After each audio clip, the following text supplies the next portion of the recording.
Hi everyone, this is Mark from Swagger and Jacks. This is our isolation update.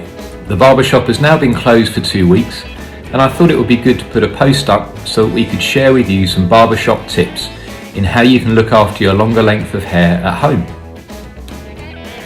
The first tip is that there may be an opportunity now to consider a slightly longer style.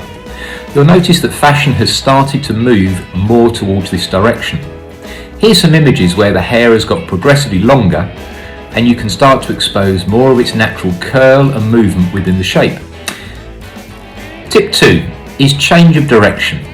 Now the hair has got longer, it's also got much heavier.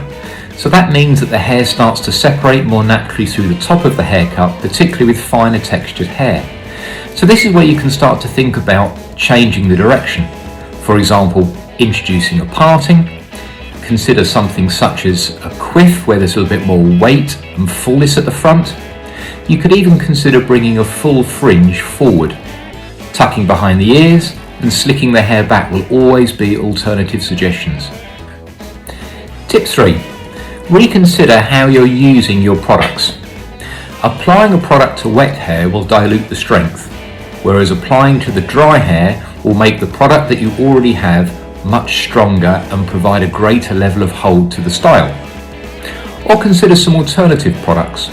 For example, our defining cream. This is a strong hold, but it has a very flexible finish.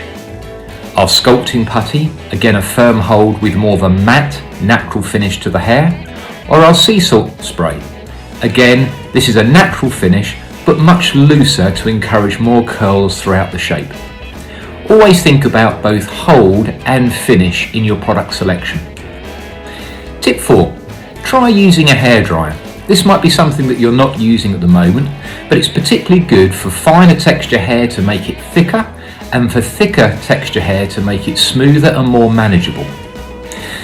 Particularly you need to think about using the nozzle attachment, using the heat of the hairdryer to remove the moisture, and then more importantly using the cold air setting to set and style the shape. It's always best when blow drying to put the product in the hair when the hair is wet, and as necessary when the hair is then dry, you can reapply product to create layers of hold within your shape. If restyling your hair with these different hints, tips and advice from the barbershop still doesn't solve the situation, then look at our next video in the series, which is where we show you how to cut your hair at home.